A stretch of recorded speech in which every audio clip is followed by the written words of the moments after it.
a vicar, a coffin, locked from the inside. Welcome to Echo Mysteriosa. I am your host, Ervela. Tell me in the comments, where in the world are you watching from? Your voices make this mystery come alive. Let's begin. It was on a rain-slicked morning in early October that I found myself once again at breakfast with my old friend, Mr. Sherlock Holmes, in our sitting room at 221B Baker Street. The air outside was thick with mist, curling in tendrils against the window panes, and the cries of a milkman echoed faintly through the street below. Holmes was already up and about.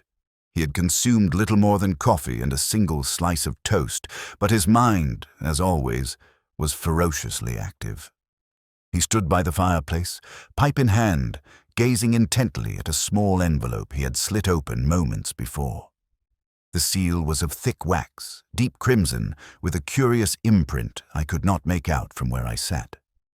"A letter from Hampshire, Watson," he said, without glancing in my direction, "and it contains, I dare say, one of the more peculiar invitations we've yet received."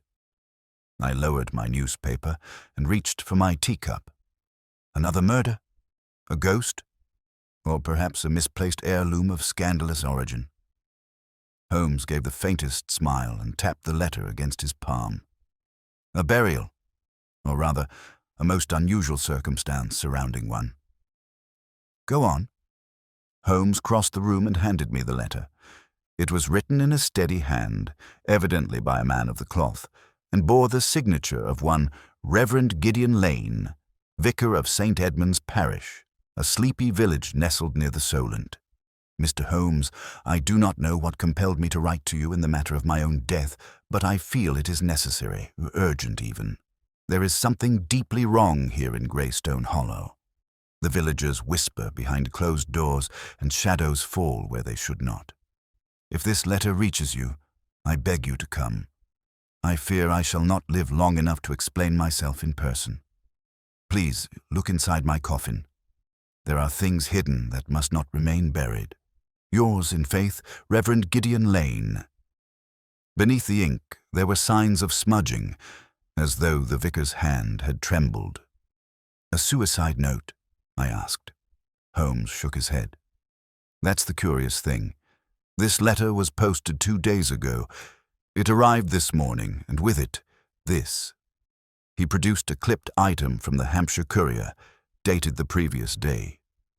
"The late Reverend Gideon Lane laid to rest in private service."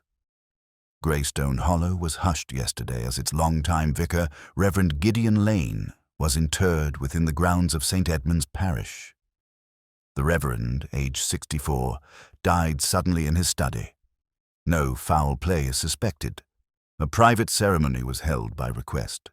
The coffin, curiously, had been locked and sealed by the vicar himself weeks earlier, as confirmed by parish clerk Elias Trent. "Posthumous correspondence," I said. "That alone is enough to merit inquiry." Holmes turned, his gaze now alight with that familiar spark. "Indeed. A man sends a letter warning of his own death, and asking us to investigate his coffin, only for him to perish before the letter arrives.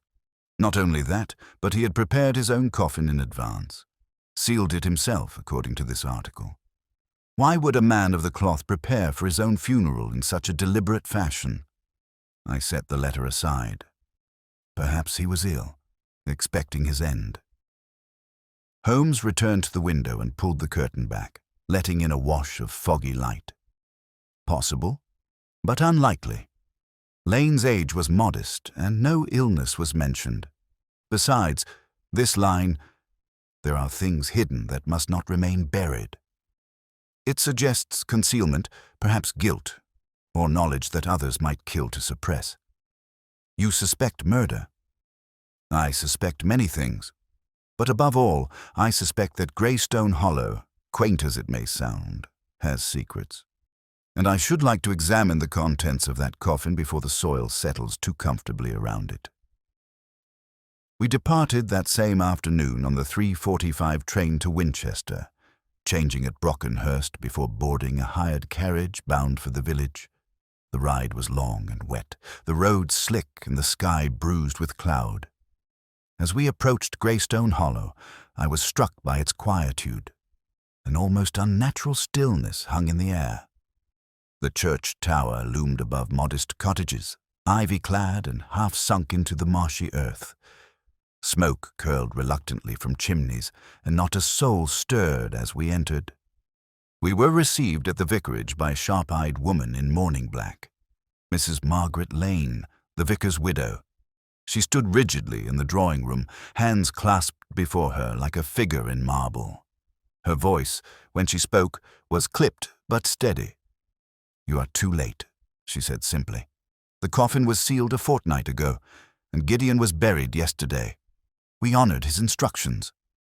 Holmes bowed politely. "We're here because of those very instructions, madam. Your husband wrote to me with great urgency. He believed danger was near." She did not flinch. "My husband was unwell, Mr. Holmes. His mind had turned. He saw shadows where there were none. If he sent such a letter, I can only think it was the rambling of a troubled man." "And yet," Holmes replied gently, "he asked us to open his coffin." Mrs. Lane's mouth tightened. "That will not happen. His rest must not be disturbed." There was finality in her tone, but Holmes did not press. He thanked her and turned to leave. Only as we reached the church path did he speak again, voice low. "She's lying," he said flatly. "You think she had a hand in it? I think she's hiding something, and she's not alone. Look, there." He pointed discreetly to a man standing beneath the portico of the church, half concealed by climbing ivy. He was watching us intently, thin, pale, and with the posture of a bird poised to flee. "Who is he?" "I've no idea," Holmes murmured. "But he's frightened, and frightened men often carry answers." I turned back toward the church where the tombstones stood like sentinels beneath the grey sky. Somewhere beneath that earth lay a coffin, a locked coffin, prepared by a man who seemed to know he would die before explaining its secrets. And if Holmes was right, the vicar of Greystone Hollow had taken something to the grave that others would kill to keep hidden. "Come, Watson," Holmes said, "before this village buries more than just its clergy." Holmes and I made our way from the vicarage down the narrow, gravel-lined lane that led to the parish grounds. The mist still clung to the earth, as though reluctant to lift the veil over the secrets of Greystone Hollow. Behind the hedgerows and crooked stone walls, I sensed eyes watching from dim-lit windows, curtains twitching just as we passed. It was a village in mourning, yes, but also in hiding. The man Holmes had noticed earlier had disappeared from the church portico, leaving no sign of his presence. Holmes approached the entrance slowly, letting his gaze drift upward toward the bell tower. Moss grew thick along the eastern wall, and the oak door bore the fresh marks of a recently replaced lock. Inside, the air was cooler, almost damp. Candles sputtered weakly in sconces lining the nave, and a few prayer books sat neatly stacked on a side pew. Holmes moved without speaking, his gloved fingers grazing the back of each bench as we walked the central aisle. The stone floor echoed our steps until we came to a stop before the altar. "Look here," he murmured, crouching. "Dirt, recent, still loose." I leaned over and followed his gaze. Sure enough, the carpet near the altar had been folded back slightly, revealing a patch of disturbed flagstone with dark soil clinging to the crevices. "Wouldn't the burial have taken place in the churchyard?" Holmes nodded. Yes. But not all burials are equal. Some men are laid to rest beneath the altar, especially clergy of long-standing service. It's a gesture of reverence, though rarely performed in these latter years. He traced the edge of the stone with one finger, then looked up toward the pulpit, where a narrow door led to the vestry. "Let's find the clerk. Elias Trent, was it? I should like to ask how many people helped bury the Reverend, if indeed he was buried at all." The vestry was unlocked. It opened into a cramped room lined with vestments, faded hymnals, and a writing desk covered in receipts and paper scraps. A single window looked out toward the churchyard, and a small oil lamp burned low beside a half-empty inkwell. Holmes examined the desk carefully before pulling a folded paper from beneath a ledger. It was a burial certificate, signed and dated by Elias Trent just the day before. "Notice anything odd?" Holmes asked. I took the sheet from him and read it over. No unusual wording, standard phrasing. "Wait, here." The coffin was lowered with assistance from James Hale and Thomas Brent. Holmes tapped the corner of the certificate. "Exactly. Brent, we shall learn, is the groundskeeper, but James Hale—" He moved to the window and gestured toward the far end of the churchyard. "There's someone now." The figure in question had just emerged from a low storage shed near the edge of the cemetery, a lean, wiry man with thinning hair and a cap too large for his head.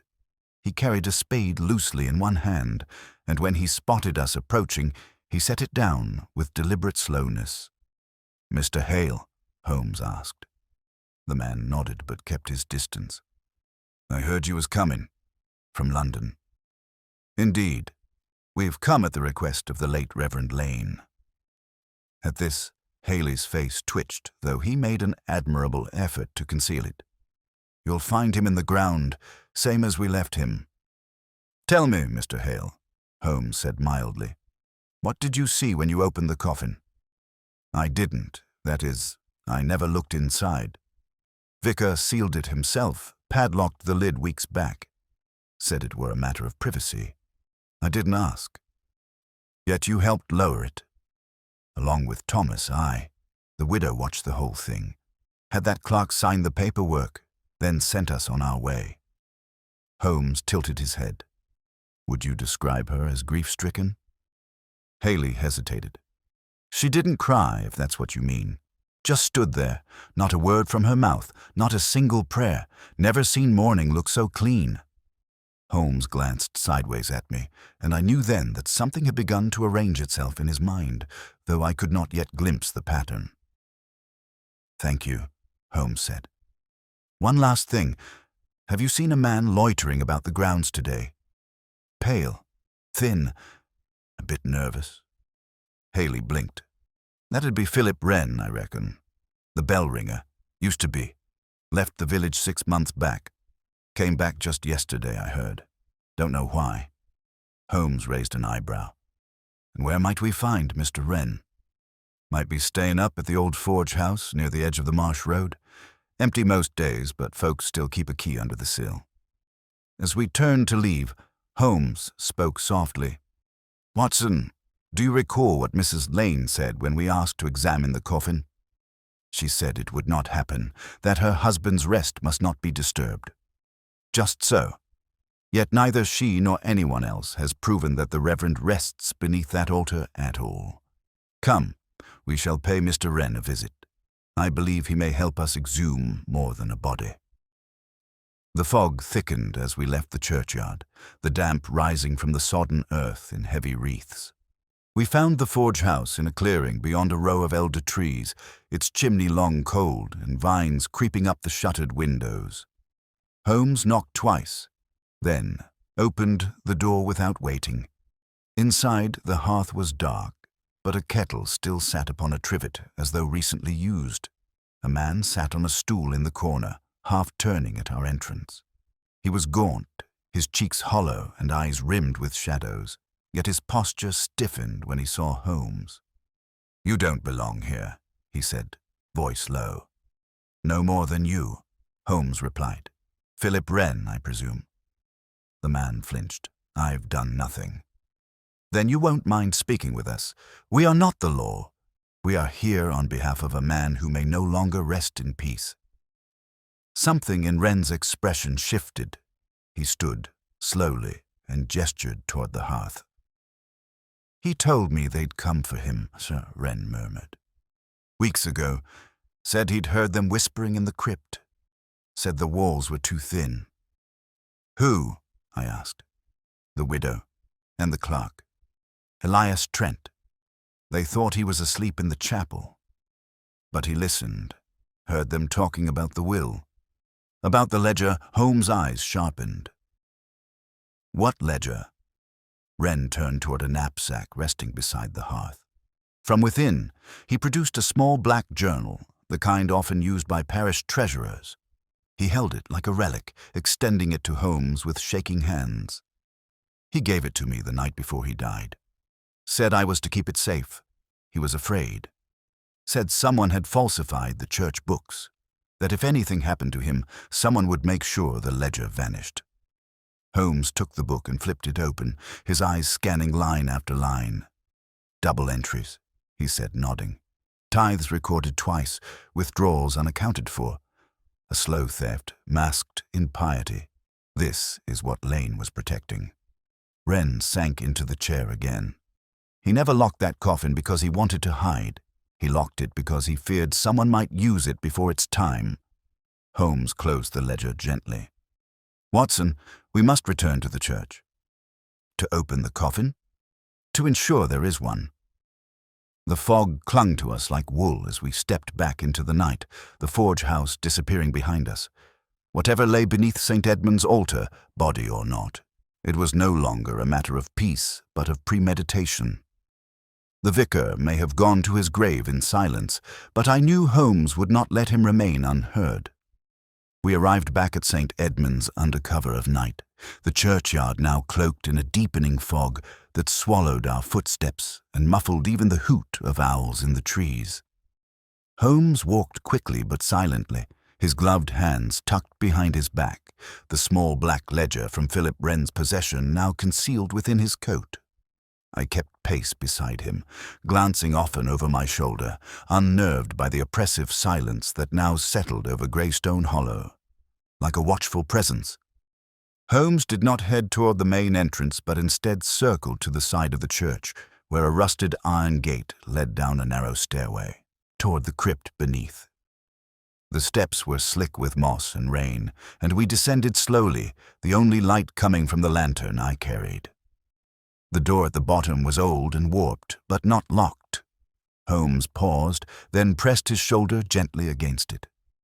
It creaked open with a reluctant groan. The air that met us was sour and cool. Inside, the stone crypt was a narrow chamber lined with alcoves. Most was sealed with plaques bearing the names of past rectors and clergymen, but one stood open, near the far wall, recently disturbed, with streaks of soil still fresh along the flagstones. We stepped inside. Holmes knelt immediately by the opening and examined the space with a practiced eye. No coffin, he said simply, only the illusion of one. Indeed, the shallow grave held only an impression where a coffin should have rested. No wood, no metal fittings, no body. Just the semblance of a burial hastily arranged to satisfy appearance. Holmes rose slowly. The vicar's coffin was never buried here. What the village witnessed was theatre. You believe the body was disposed of elsewhere? I believe, he said, voice tightening, that it was never meant to be found. But the deception was not flawless. It was hurried. Look there. He pointed to the corner of the crypt. A set of faint drag marks led away from the false grave and toward a half-sealed door on the rear wall, one I hadn't noticed until now. Holmes approached it and pressed his ear against the wood. For a long moment he stood perfectly still. Then, without a word, he opened it. Beyond was a smaller chamber, this one darker, the ceiling lower and the smell of mildew sharper. A single object rested at the center of the room, a coffin, padlocked just as Haley had described. Dustless, clean, recently placed. Holmes approached it with reverence and crouched low, examining the lock. Unbroken, he murmured. He did seal it himself, but the question remains. Did he seal himself inside it? At his request, I passed him the lantern and a small crowbar we had borrowed from the forge. He set to work on the padlock.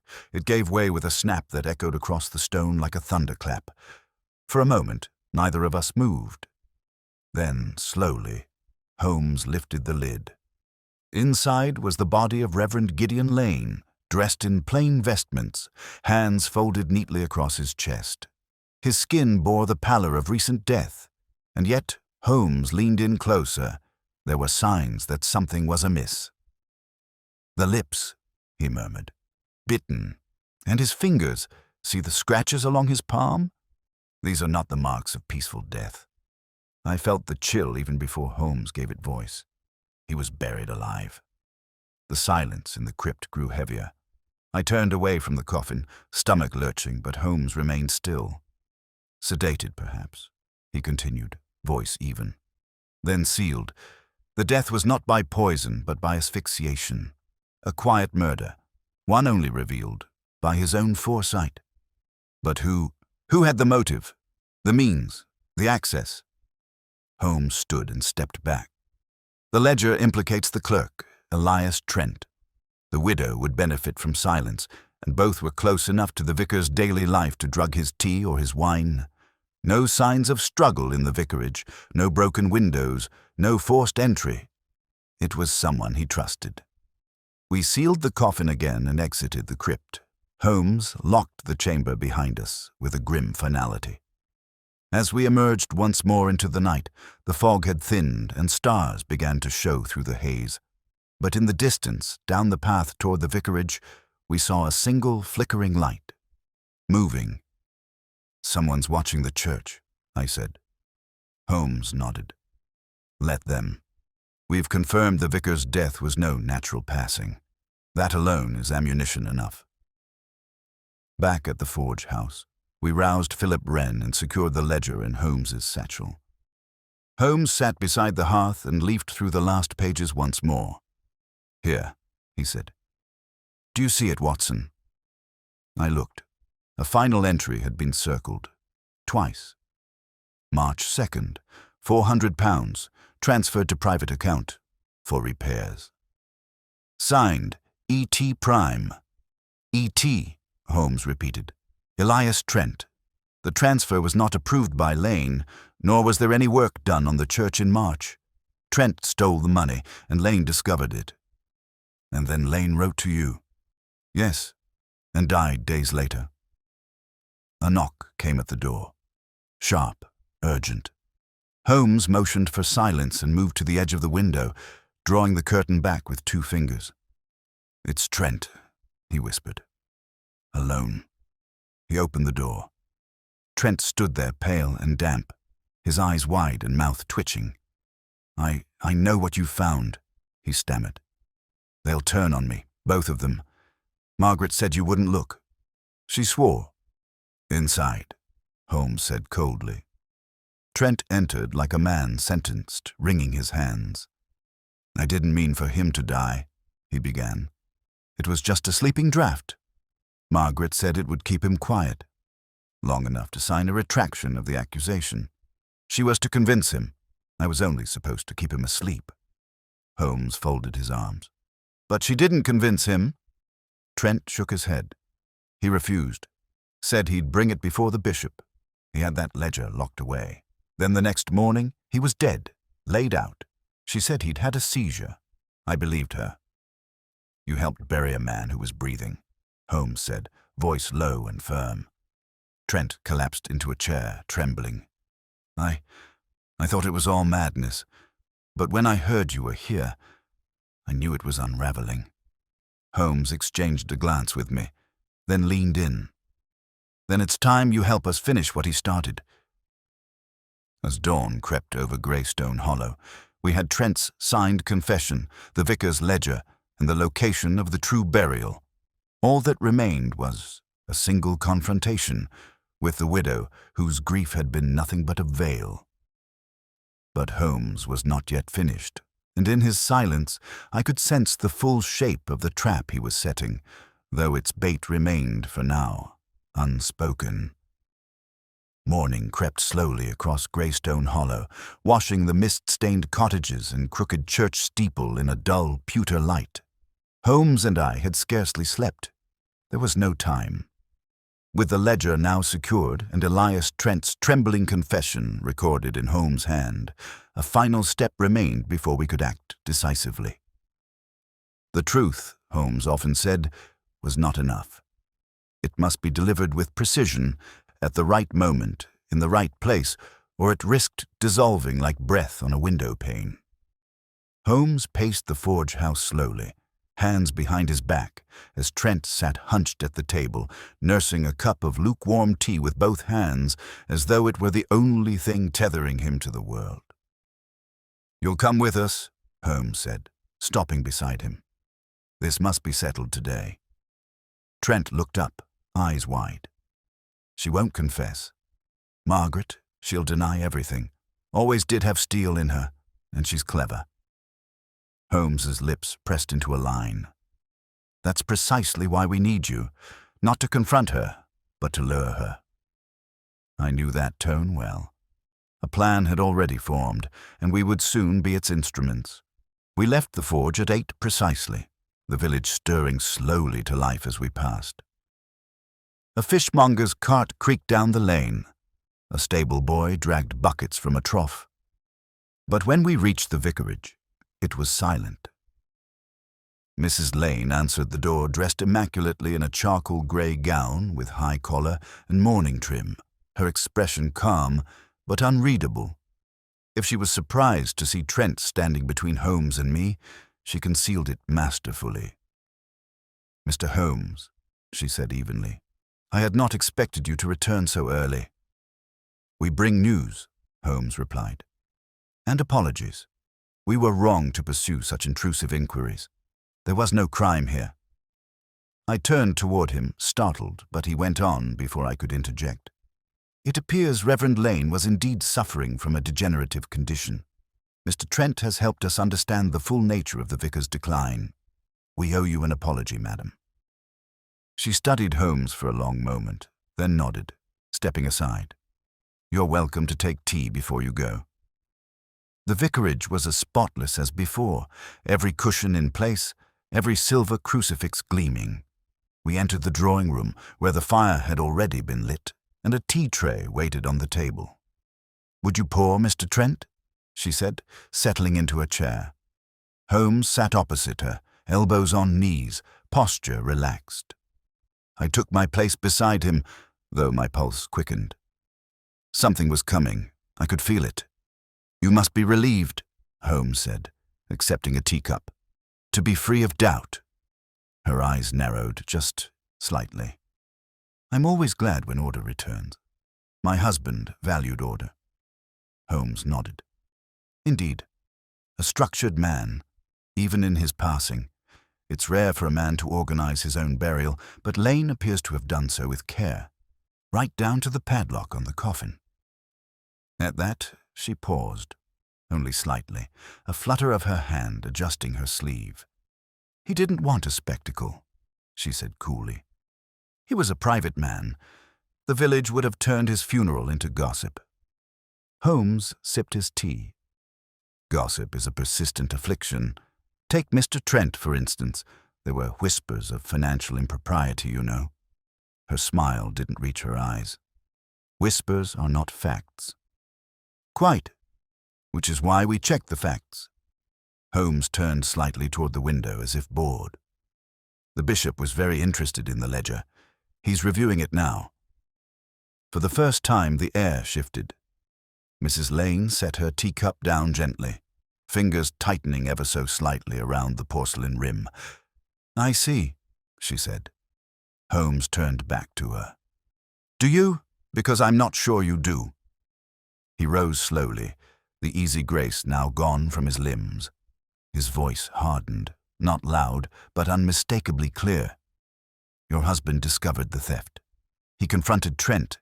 He gave the ledger to Wren for safekeeping, and he wrote to me. But before I could arrive, you made sure he was silenced." She did not blink. "You have no proof." "On the contrary, I have his body." She inhaled, but no sound came. Holmes continued, eyes fixed on her like a blade. "You sedated him. He awoke inside his own coffin, still breathing, still conscious, and he died there, scratching at the inside of the lid while the church choir sang hymns over him." Still she said nothing, but her eyes betrayed her now, widening, sharpening, measuring. "And Trent?" she asked coldly. "Trent has confessed. He believed you. Believed the Reverend had simply passed in the night. But you knew otherwise. You relied on his cowardice. You used it." Holmes stepped closer, voice now low and cutting. "You wanted the money. Perhaps you needed it. But it was pride, not poverty, that made you a murderer. You didn't just want to escape exposure. You wanted to prove you were clever enough to get away with it." There was silence. A clock ticked on the mantel. I could feel the hairs on the back of my neck rise. Then, slowly, she stood. "You're right," she said. The words fell like stones in water. "I warned him. Again and again, he refused to listen. Said he'd bring disgrace on our name by going to the bishop. What would they have said of a vicar whose wife loathed him, who found his sermons tedious and his hands cold?" She crossed to the hearth, her voice flat now, as though reading from a memorized line. "I told him once, I would rather be a widow than a penitent." Holmes reached inside his coat and withdrew a folded slip of paper. "Then you'll be toward the crypt beneath." The steps were slick with moss and rain, and we descended slowly, the only light coming from the lantern I carried. The door at the bottom was old and warped, but not locked. Holmes paused, then pressed his shoulder gently against it. It creaked open with a reluctant groan. The air that met us was sour and cool. Inside, the stone crypt was a narrow chamber lined with alcoves. Most was sealed with plaques bearing the names of past rectors and clergymen, but one stood open, near the far wall, recently disturbed, with streaks of soil still fresh along the flagstones. We stepped inside. Holmes knelt immediately by the opening and examined the space with a practiced eye. "No coffin," he said simply. "Only the illusion of one." Indeed, the shallow grave held only an impression where a coffin should have rested. No wood, no metal fittings, no body. Just the semblance of a burial hastily arranged to satisfy appearance. Holmes rose slowly. The vicar's coffin was never buried here. What the village witnessed was theatre. "You believe the body was disposed of elsewhere?" "I believe," he said, voice tightening, "that it was never meant to be found. But the deception was not flawless. It was hurried. Look there." He pointed to the corner of the crypt. A set of faint drag marks led away from the false grave and toward a half-sealed door on the rear wall, one I hadn't noticed until now. Holmes approached it and pressed his ear against the wood. For a long moment he stood perfectly still. Then, without a word, he opened it. Beyond was a smaller chamber. This one darker, the ceiling lower and the smell of mildew sharper. A single object rested at the center of the room, a coffin, padlocked just as Haley had described. Dustless, clean, recently placed. Holmes approached it with reverence and crouched low, examining the lock. "Unbroken," he murmured. He did seal it himself, but the question remains. Did he seal himself inside it? At his request, I passed him the lantern and a small crowbar we had borrowed from the forge. He set to work on the padlock. It gave way with a snap that echoed across the stone like a thunderclap. For a moment, neither of us moved. Then, slowly, Holmes lifted the lid. Inside was the body of Reverend Gideon Lane, dressed in plain vestments, hands folded neatly across his chest. His skin bore the pallor of recent death, and yet Holmes leaned in closer. There were signs that something was amiss. "The lips," he murmured, "bitten. And his fingers, see the scratches along his palm? These are not the marks of peaceful death." I felt the chill even before Holmes gave it voice. He was buried alive. The silence in the crypt grew heavier. I turned away from the coffin, stomach lurching, but Holmes remained still. "Sedated, perhaps," he continued, voice even. "Then sealed. The death was not by poison, but by asphyxiation. A quiet murder, one only revealed. Into the cold breath of London morning, he turned toward me and said, 'We must speak with Wren.' There's more to that ledger than we understood. Back at Baker Street, the fire had long since gone out, but Mrs. Hudson had thoughtfully laid tea and a plate of biscuits beside the hearth. Holmes ignored both. He removed the small black ledger from his satchel and placed it on the desk, opening it not to the final entries, but to the very beginning. "Look here, Watson, these early pages." I stepped closer. The handwriting was different, tighter, more ornate. Lane's hand, I presumed. "These are personal notes," Holmes explained. "Not financial records, thoughts, observations, and, here, names." I scanned the passage he pointed to. "Bishop L. sent his man again. I told him I would not alter the record. We are guardians of truth, not architects of appearance. He warned me of consequences. So be it." I looked up. "Bishop L.? Likely Bishop Lansing, head of the regional diocese. But more importantly, note the phrase, alter the record. This suggests the ledger was manipulated under pressure. The theft may have been one branch of rot, but the root lies deeper." Holmes turned another page. A clipped entry, dated just 2 months before the vicar's death, read, "Trent grows nervous. Margaret is too calm. I no longer know whom I can trust. But I know now what I saw. The baptismal names were changed. 3 infants listed. None of them real." Holmes tapped the inked line slowly. "What did Lane stumble upon? False baptisms? Why?" We both stared at the page. For the first time, I felt the edges of something much broader, some network of deceit tangled within the very fabric of the church itself. "We must find out what happened to those 3 names," Holmes said. "If they are listed, they exist in record. The births, however, may not. That inconsistency will tell us where the fraud began." We spent the remainder of the day at the Diocesan Archive off Clerkenwell Road, where Holmes had long-standing access to a trove of parish records and ecclesiastical documents.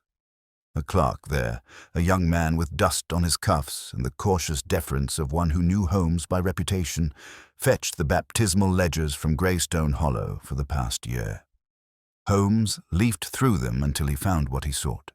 He handed the book to me, pointing to 3 consecutive entries. Thomas Eli Howden, 11th June. Mary Celestine Graft, 12th June. Isaac Arlo Trent, 13th June. 3 infants, 3 dates, signed and stamped in Lane's careful hand. "But the vicar wrote," I said slowly, "that none of these children were real." "Precisely." Holmes tapped the last name. "Isaac Arlo Trent, Elias Trent's surname. We must inquire whether such a child exists, but I'll wager he does not." He was correct. A quick wire to the registry office confirmed that no births had been recorded under those names in Greystone Hollow or anywhere nearby during that period. The baptisms were fictitious, officially documented, but grounded in nothing. "The motive," Holmes muttered as we left the archives, "remains opaque. Why falsify baptisms? It is not a crime that pays in coin." I was about to respond when we turned the corner onto Baker Street and saw a figure standing at our door, nervous, glancing up and down the street. It was Philip Wren. Holmes increased his pace. Wren turned at the sound of our footsteps. "I came as soon as I heard," he said. "The widow's been taken, yes?" "She has," Holmes said, "but we suspect she did not act alone." Wren nodded grimly. "She didn't. That's why I'm here." Inside, with the door closed and tea offered, Wren removed a folded envelope from his coat. His hands trembled as he passed it to Holmes. "I found this in the vicar's study," he said, hidden behind a false back in his Bible shelf. "I only went back yesterday after she was arrested. Thought maybe—" He left something more. Holmes unfolded the paper. It was not a letter, but a copied document. A birth certificate. Only this one was real. Isaac Arlo, Trent mother. Margaret Lane. Father, Elias Trent, date of birth. 2 November 1879. Holmes drew in a slow breath. My God, I stared at the page. So the vicar's wife and the parish clerk, they had a child? Wren nodded. A child she gave up before marrying Reverend Lane. But he discovered it, I think, and later the records. That's when it all began. Holmes folded the paper again. And those 3 falsified baptisms. Cover for a scheme, perhaps to fabricate legitimacy for that same child, or others like him. Access to trust funds, inheritance, or to erase inconvenient pasts. Lane wouldn't allow it, Wren said. He was strict, rigid, but not cruel. He wanted the truth to come out. Holmes's voice was low, and they buried him for it. He turned back to Wren. Thank you. You've done more than you know. Wren hesitated. Will the bishop be told? Oh, yes, Holmes said. The church must cleanse itself, but first, there's one more conversation I must have. With Bishop Lansing. The clock struck 8 as Holmes returned to his desk, and I saw once again that peculiar light in his eyes, cold, precise, and merciless. The vicar had been murdered to protect secrets buried in ink and shame. Now, Holmes would unearth them all. The following morning was crisp and sharp, the streets of London edged with frost. Holmes was already dressed and at his desk when I entered the sitting room, a letter open before him, its seal broken and curling at the corners. The bishop will receive us, he said, without looking up. Noon today, St. Rufus House, clergy wing, room 11. He believes we are coming to return the ledger. But we are not, I said carefully, still shaken from the revelation of the true parentage of Isaac Arlo Trent. No, Watson, we are going to return truth, though I doubt he will thank us for it. He rose and fastened his coat, placing the original birth certificate from Wren's envelope gently inside his inner pocket. The small black ledger remained locked in the satchel. Holmes gave me a brief glance. Do not underestimate him. Men of the cloth are not exempt from the darker calculus of ambition. The cab took us through the narrow lanes behind St. Paul's and into the quieter quarter of clerical administration, where sandstone halls and ivy-covered cloisters housed the bureaucracy of the Anglican Church. St. Rufus House was a plain building, dignified only by the brass polish of its nameplate and the quality of silence within its corridors.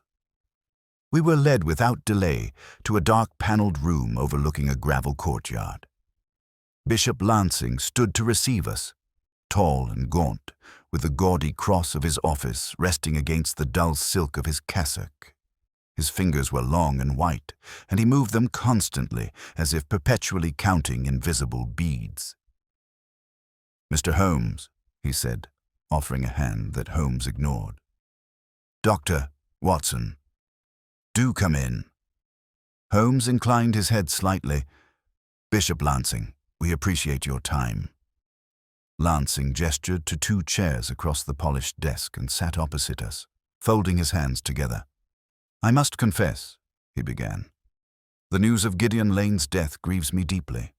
A devoted man, rigid, yes, but unshakable. I had hoped to reach him before he passed. Holmes regarded him coolly. Why? Lansing allowed a faint smile. Let us not dissemble. The church has layers, Mr. Holmes. Rules, reputations. When Reverend Lane threatened to raise certain concerns, I felt it better to manage the matter privately, for his own dignity. Or yours, Holmes said quietly. The bishop's hands stilled. Holmes continued. He discovered falsified baptismal records. He knew the names listed were fabrications. You pressured him to amend his findings. He refused. Then he died. The silence that followed was dense.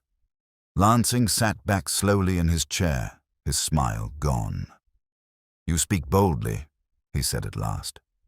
I speak with evidence, Holmes replied, including a birth certificate hidden in the vicar's private collection. It identifies a child born of Margaret Lane and Elias Trent, conceived before her marriage to the Reverend, registered in secrecy and hidden ever since. That child's name was later repurposed in a forged baptismal record. For what purpose, I intend to discover, but I believe you already know. Lansing's jaw tensed, but he remained still. This is delicate business, Mr. Holmes. You walk a dangerous line when accusing a bishop. And you, Holmes replied evenly, walked over the grave of a murdered man. For a moment I thought the bishop might strike him, but instead Lansing rose and turned toward the window, his back to us. He was a difficult man, he said, almost softly. He had no sense of proportion. You know nothing of what it takes to hold a parish together, of the rumors that can undo generations. I urged restraint. I did not ask for silence. He took it as a threat. Holmes stood slowly. And did you inform the police when he died? I had no cause to. But you had knowledge, of motive, of tampering. That makes you an accessory. If not before the act, then certainly after. Lansing turned to face us. You think the church will permit a scandal like this to reach the court? Holmes stepped forward, and for the first time his voice grew sharp. I do not care what the church will permit. A man is dead. Another is imprisoned. A child's existence was buried in falsified ink, and a bishop chose silence over justice. You will resign, quietly, today, or I will deliver the contents of this ledger to the press, and your reputation will fall before the sun sets. The bishop's face flushed, but he said nothing. Holmes turned away. Come, Watson. We left the room with the door still swinging behind us. I could feel the heat of tension rising in my own chest. Back in the cab, Holmes finally let out a long breath. He won't fight it. His vanity can't withstand scandal. He'll vanish quietly into retirement, and the church will issue a bland statement of health and piety. And Trent, he'll stand trial, as he must, but we'll ensure the judge has his full confession and the context of his role. He was weak, not cruel. And the child? I asked. Isaac Trent. What of him? Holmes looked out at the streets flowing past us. He's a grown man by now, likely unaware of his own origin. He deserves the truth, but from whom and how, that is a different matter. We returned to Baker Street with the case nearly concluded. The newspapers would never know the full story. Greystone Hollow would never speak of it again. But justice, in its quiet, inexorable way, had been served. Later that evening, as the lamps flickered and the rain returned, Holmes sat in his chair by the fire, pipe in hand, eyes half closed. There's something rather poetic about it, he said at last. What is? The vicar locking his own coffin, Holmes murmured. Knowing what awaited him, preparing for it. Not as surrender, but as a message. He knew someone would come looking. He trusted that truth, even buried, would find a way to the surface. I nodded slowly, and the room fell into silence again. Outside, London breathed its ceaseless rhythm, and the world moved on. But in that room, for a moment, all things were still. It was not long after our final confrontation with Bishop Lansing that Holmes fell into one of his prolonged silences. These periods always unnerved me. Not for lack of activity, but because I knew that behind his still eyes and measured speech, his mind was chewing over something unsolved, some remaining fragment that had not found its rightful place. For 3 days he barely left our rooms at Baker Street. He read little, smoked much, and stared often into the fire, as though waiting for the flames to confess what the people would not. On the 4th morning, while I sat trimming a note for publication in the Lancet, Holmes suddenly stood. Without a word, he crossed to his desk, opened the drawer with his usual mechanical precision, and withdrew the birth certificate of Isaac Arlo Trent. I've been asking the wrong question, he said. I set my pen down. Which was? Not who falsified the baptisms. We know that. Not why did the Reverend write to me. That too is clear. The true question is, why did Lane keep the birth certificate at all? To prove the connection between Margaret Lane and Trent. Holmes shook his head. That would be the assumption, but Lane was meticulous. Had he meant it for accusation, he would have placed it with the ledger, not hidden it separately in a false panel. He didn't want it found casually. I frowned, then slowly stood as understanding began to creep into the corners of my mind. He was protecting someone. Holmes nodded. Yes. Not the church, not even the truth. He was protecting the boy. But why? Isaac was not his son. Number, but he may have raised him as one. Holmes moved toward the window, lifting the edge of the curtain. There is one name we have not yet spoken aloud in this affair, one person whose silence has gone unquestioned, who stood to lose nothing and yet disappeared entirely from the village and from record. Isaac Arlo, Trent himself. My thoughts turned inward. He would be, 25? 26 now? If he stayed in the hollow, we'd have heard of him. If he left under instruction, Holmes interrupted. Lane sent him away, possibly to protect him from the growing danger, but now that danger has passed. Holmes turned toward me with renewed sharpness. Pack your bag, Watson. We return to Hampshire this evening. The journey was swift and cold.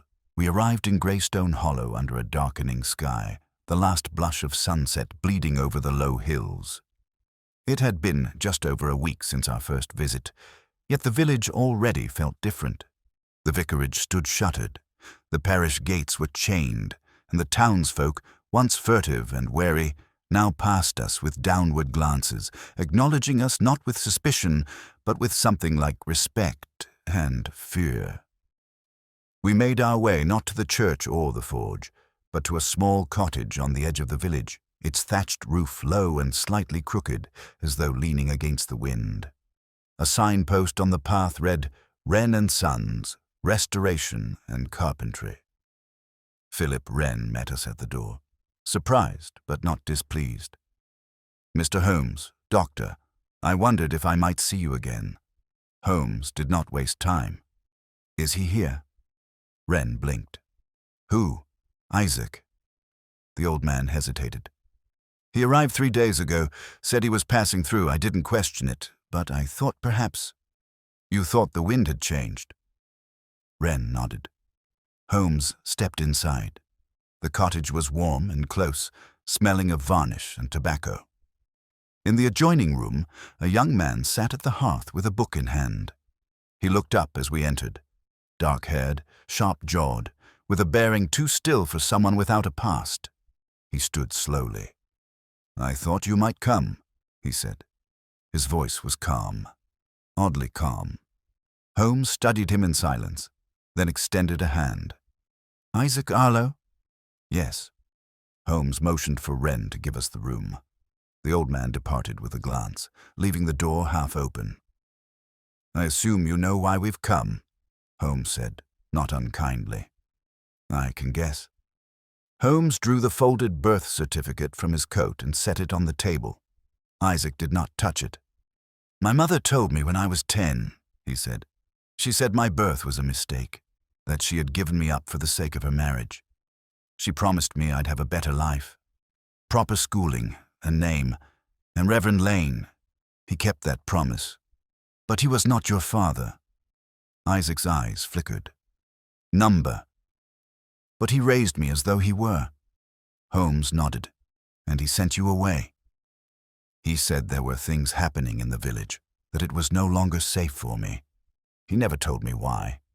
Holmes regarded him with something that might have been sympathy. He was trying to protect you from more than gossip.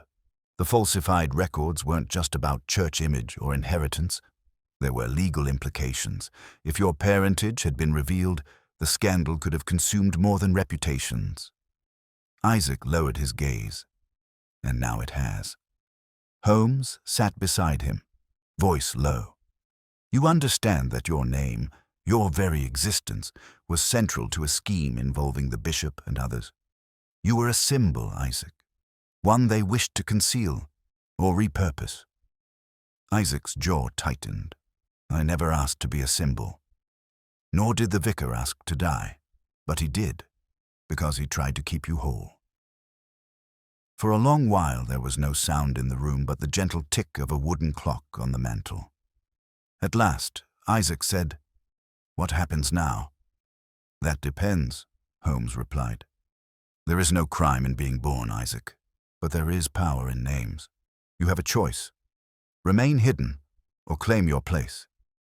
"I don't want power." "No," Holmes said, "but you may need it."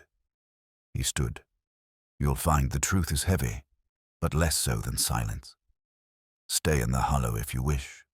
Or don't, but do not vanish." Isaac didn't answer. He remained seated, eyes fixed on the fire, as if trying to decipher the future in its flicker. Outside, the night had grown colder. We left the cottage and turned down the lane, our footsteps soft against the frost-hardened path. Holmes walked for some time without speaking. Then at length he said, "The boy will be fine." I glanced at him. "How do you know?" "Because the man who raised him taught him one crucial thing." "What was that?" Holmes smiled faintly. "When to disappear and when to return."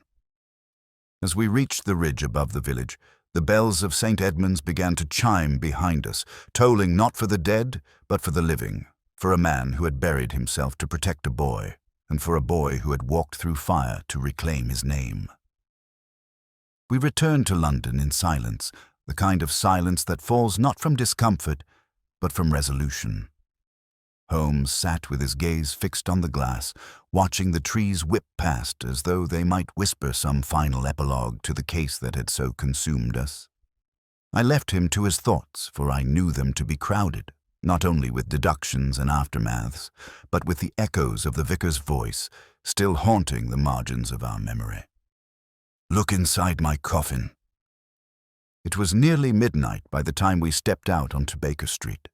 The fog had returned, thin, curling, and tinged with the sour scent of coal smoke. Holmes paused at the door to 221B, then turned abruptly and looked back down the street as though expecting someone to follow. "Are you expecting company?" I asked, drawing my coat closer. "No," he said, "but I keep thinking of Bishop Lansing. He yielded too quickly." "You forced his hand." "I pressured him, yes. But he gave in with all the speed of a man eager for silence, not afraid of punishment. That's not guilt. It's calculation." I frowned. "You think he's still working to contain it?" "I think men like Lansing are never finished." We entered the flat, and Holmes, to my surprise, lit no fire. Instead, he placed the satchel containing the ledger on the table and opened it carefully, as though returning to an old conversation. "Watson," he said, "there is one more entry I haven't shown you." I stepped forward as he turned to the final page. There, beneath the long column of irregular disbursements and forged tithe collections, was a passage penned in a different hand. Lanes, but shakier, thinner, as if written in haste or pain. "If they find this, I am gone." But it was never the money, never the child. It was the archive. What they did with the archive. The basement at the bishop's house. I saw what they hid. I read it twice before speaking. The archive. But Holmes snapped the ledger shut. "The church keeps records, Watson, long before the crown. Births, deaths, debts, sin and atonement, stored in basements across the country, some untouched for generations. If something were altered or removed, it could disappear forever. And Lane discovered something there. He said he saw what they hid. That suggests it wasn't just numbers, it was something visible, something dangerous." My mind began to spin with possibilities. What could be so terrible that it would justify murder, falsification, the manipulation of an entire diocese? Holmes looked up slowly. "We're about to find out." At daybreak, we were already bound for Clerkenwell once again, this time not to speak with Bishop Lansing, but to go where he would least expect us. The basement of St. Rufus House. Holmes had cabled ahead to request permission to review historical ledgers for legal clarification. A half-truth, which in the church's eyes is often a full pass. The clerk on duty, young and bleary-eyed, waved us through with barely a glance at Holmes's credentials. We descended the narrow stone stairwell beneath the south transept, the air growing colder with each step. The scent of mildew and paper dust rose around us, and soon we found ourselves in a long corridor lined with iron-bound cabinets and crumbling shelves, their contents organized in the careful disarray of centuries. Holmes moved with purpose, scanning labels, occasionally brushing aside cobwebs, until we reached the farthest alcove. There, wedged into the corner, stood a cabinet labeled Diocese of Wessex, Disciplinary Proceedings, 1837 to 1902. He opened it. Inside, parchment scrolls and thick folders rested in brittle disarray. Holmes sifted through them with a gloved hand until he stopped at a bundle wrapped in red cloth. He drew it out slowly and laid it on the nearby reading table. I leaned closer, reading the title scrawled across the cover in faded ink. Ecclesiastical Tribunal Proceedings. Margaret Esther Lane, 1879. Holmes unwrapped the cloth with great care. Inside was a transcript, over 40 pages, many handwritten in a sharp clerical script. At the top of the first sheet was the seal of the bishop's court, and a note, proceedings sealed by order of Bishop L. Contents not for public review. Witness signatures redacted. Judgment, abeyance. We read in silence. It began with a petition filed by a curate in Southampton accusing a young parish schoolteacher, Margaret Lane, of moral indecency with Elias Trent, then a minor sacristan. The tribunal had convened hastily. Margaret was summoned, interrogated, and condemned, though no formal sentence was rendered. Instead, she was offered an ultimatum: leave the parish and accept a quiet life under church guardianship, or be excommunicated. She chose exile.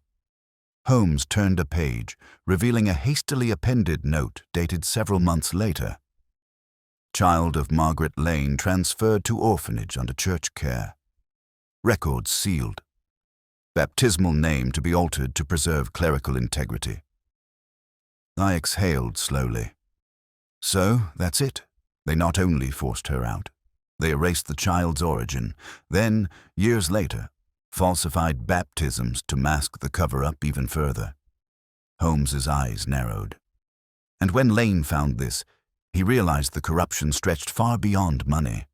It reached back decades. It was built into the walls. We packed the folder back into the cloth and returned it to its place. Holmes stood for a long moment in the corridor, eyes thoughtful. "This," he said softly, "is what killed him."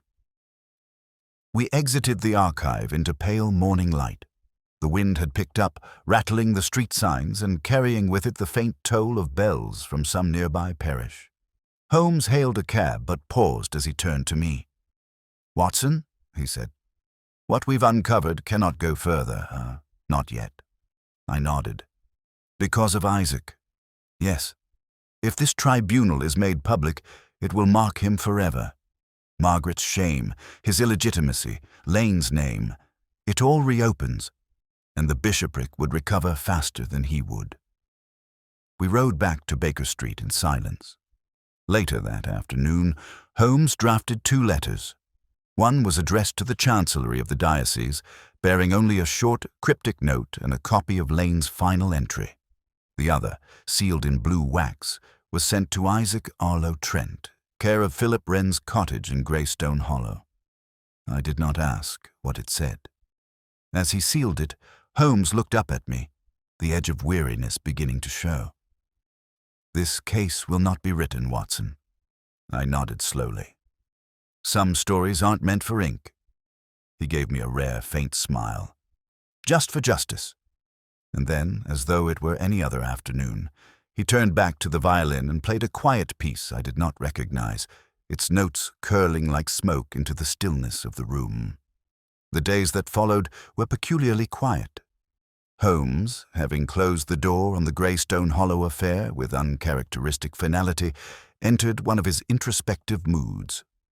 He moved little from his chair, his fingers often steepled beneath his chin, his gaze drifting toward the far corner of the room as though he were still watching the vicar's coffin sink slowly beneath the soil. But I knew better than to assume his stillness meant idleness. Holmes was never truly at rest. He simply shifted his theatre of operation from the world outside to the theatre of his own mind. And I, accustomed now to his rhythms, chose not to interrupt. Not until, one evening, as the wind rattled our windows and the fire burned low, a letter arrived bearing the seal of the Diocese of Wessex. Holmes broke the seal without a word, unfolding the letter with a slowness that belied the intensity of his focus. He read it once, then again, before passing it to me. "Mr. Holmes, we are in receipt of your correspondence and accompanying material. I trust you understand the implications of what has been unearthed. It has been determined that a quiet resolution is the wisest course, for all concerned. Bishop Lansing has announced his retirement, citing ill health. His personal papers are to be reviewed and sealed by the diocesan board. The documents you referenced will remain protected under ecclesiastical seal until such time as the Church deems otherwise. We are grateful for your discretion. The matter is considered closed. In the eyes of the Church and in the eyes of heaven, the Venerable John Weatherby, Chancellor to the Bishopric of Wessex." I read the final sentence twice, my mouth dry. "They've buried it." Holmes nodded. "Of course they have. The Church is an institution that survives by ensuring its own continuity. They have no interest in scandal nor injustice if it threatens their structure." "But the truth was never meant for them," Holmes interrupted. "It was for Isaac." I set the letter down slowly. "You don't intend to pursue it further?" Holmes stood and moved to the window, pulling the curtain back just an inch to peer down at the street below. The gas lamps flickered in the fog like will-o'-the-wisps. "I've done all I can without breaking the very man I sought to protect," he said. "Were I to expose the full scope of what happened, Lane's murder, the forged baptisms, the hidden tribunal, we would gain nothing but noise. Isaac's name would become a footnote in shame. Margaret's memory would collapse into mockery. The vicar's final act would be undone." He let the curtain fall. "But one thing remains unfinished." I glanced up. "What's that?" The boy has no idea who he is. The next morning, Holmes penned a personal letter, this one not to a bishop or a bureaucrat, but to Isaac Arlo Trent himself. He wrote it longhand in the precise slanted script he reserved for matters of weight. I did not ask to read it, nor did he offer to share it. When the envelope was sealed, he stamped it with our return address and handed it to me. "Post it today," he said. "And if we receive no reply, that is answer enough." The days passed, one, then two. On the third day the reply came, not in the form of a letter but in person. I heard the knock first, 3 quick raps at the door just after sunset. Holmes and I were finishing supper, and Mrs. Hudson, who had become quite used to the odd hours of our visitors, brought word that a gentleman was waiting below. Holmes did not ask who it was. He only said, "Show him up." A moment later, Isaac entered. He was dressed plainly, his collar modest, his coat well worn but clean. He carried no luggage, no walking stick, no pretense. Only his eyes gave away the journey he'd undertaken, not the miles from Hampshire to London, but the much longer road between the man he'd believed himself to be and the man he had now become. "Mr. Holmes," he said. "Isaac, I received your letter." Holmes motioned to the armchair opposite the fire. "And?" Isaac sat, his shoulders tight. "I came because I needed to know if it was true, all of it." Holmes nodded once. "It is." Isaac let out a breath, not quite a sigh. "Then I don't know who I am." Holmes studied him carefully. "You are a man raised by another man's kindness. That is no small thing. Your name may have been borrowed, your records altered, but your character was not forged. That is yours alone." Isaac looked into the fire for a long time. "Did my mother love me?" he asked. Holmes was silent for a moment. Then, "Yes. In her own way. Fear made her cold. The church made her silent. But she kept your birth hidden because she thought the truth would ruin you." "She was right," Isaac said softly. Holmes leaned forward. She was wrong. The truth does not ruin, it reveals. You are no longer anyone's secret. That is your freedom." I saw something shift in the young man's eyes. Not peace, not yet, but the first outline of it. "I'd like to return," he said finally. "To the Hollow. To the vicarage, if I may." Holmes smiled faintly. "It's yours, if you want it. Lane left no heirs. The church will not contest the deed." "And the church?" Isaac asked. "They will stay away. You have my word." Isaac stood, lingering only a moment longer. "Thank you," he said, and Holmes nodded again, but said nothing. When the door closed behind him, Holmes poured himself a brandy and stood before the hearth, the shadows flickering along his cheekbones like ghosts in retreat. "Do you think he'll be all right?" I asked. "He'll struggle," Holmes said. "But not all burdens are shackles. Some are keys." He turned to me, his expression unreadable. "It is a strange thing, Watson. The church tried to bury the truth beneath ink and soil. The bishop tried to seal it behind iron cabinets. Margaret tried to erase it from memory, but the vicar, he placed it in a coffin, locked it with his own hands, and left the key with a stranger." "And that stranger," I said, "was you?" "No," Holmes replied. "It was us." He moved to the window and looked out again, his voice quieter now. "There are many ways to kill a man, Watson, but only one way to bring him back." And as I watched him, standing in the golden glow of the fire, I realized he was not speaking of the vicar at all, but of the boy who had come looking for his name and found in its place something far rarer, the truth and the right to carry it forward. For the next several weeks, life at Baker Street resumed its familiar rhythm, though I could tell that Holmes had not entirely released the Greystone Hollow affair from the chambers of his mind.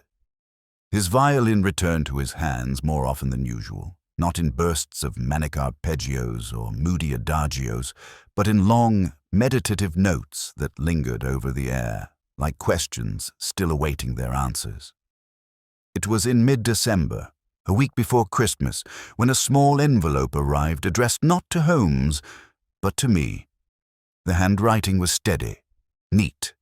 Inside was a single sheet of thick paper, folded with care.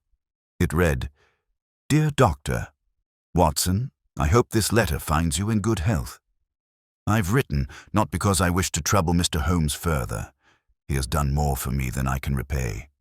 But because you, I believe, understand the importance of what lies beyond the facts, of what remains after a case is solved. I returned to the vicarage 2 weeks ago. It is quiet now. The windows no longer rattle from raised voices. The walls no longer echo with the weight of secrets.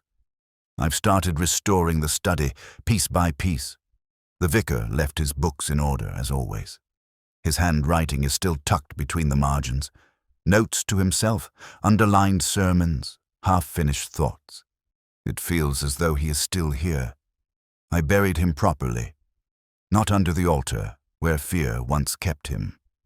I chose the edge of the garden instead, under the rowan tree. I marked the grave myself. There is no epitaph, just a stone and a silence that suits the man. I have decided to remain. There is no official post for me here. I'm not clergy. I'm not a name anyone recognizes. But I think the village understands. They leave bread at the steps. Children knock at the door when they need medicine or lessons. I've even begun keeping the church bell in working order, though I ring it sparingly. I suppose what I want to say is, thank you for bearing witness, for carrying the truth, even when it had nowhere to go. For seeing me, not as a scandal, but as a man. If you and Mr. Holmes ever find yourselves in Hampshire again, you will be welcome here. The fire will be lit. Yours faithfully, Isaac A. Trent. I read the letter twice, then laid it gently on Holmes's desk.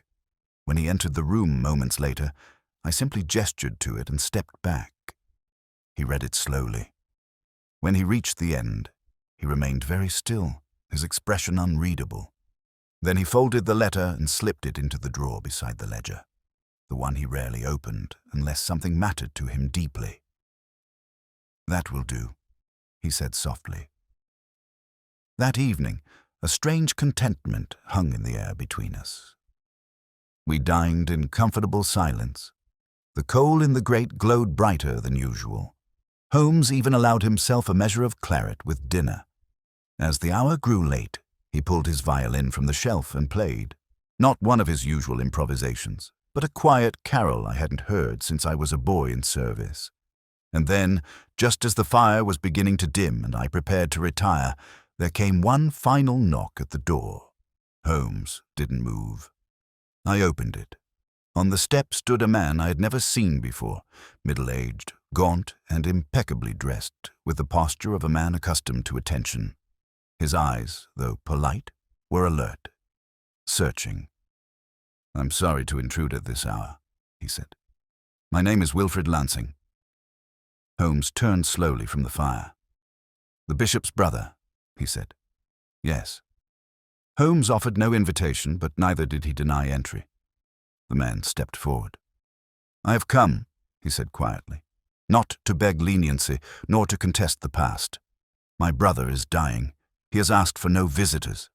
I'm afraid he is more afraid of God now than he ever was of men." Holmes said nothing. "But before the end," Wilfrid continued, "he gave me this."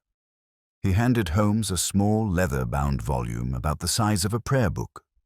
Holmes opened it carefully. Inside were letters, decades old, records of secret payments, names of orphans and illegitimate children placed under new identities, correspondence between bishops, curates, and patrons.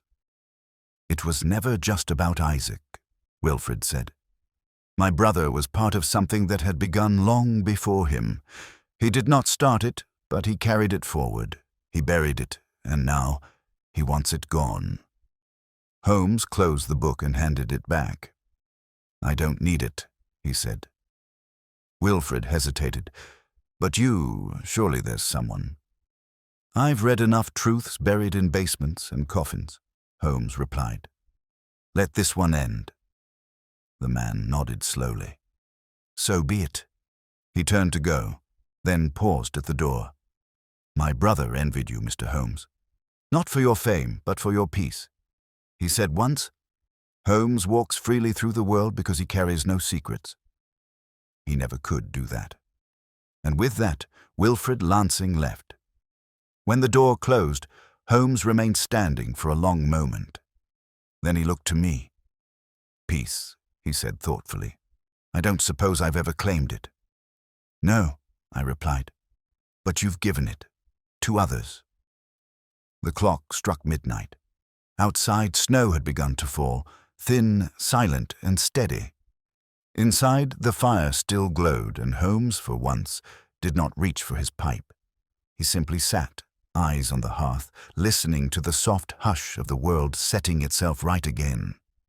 It was not until several months had passed that the full weight of the Greystone Hollow affair settled itself into the quiet archives of Holmes's career.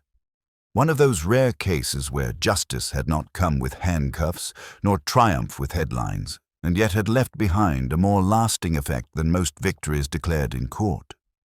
The church's veil had not lifted publicly, and the law had not extended its arm beyond the parish gates.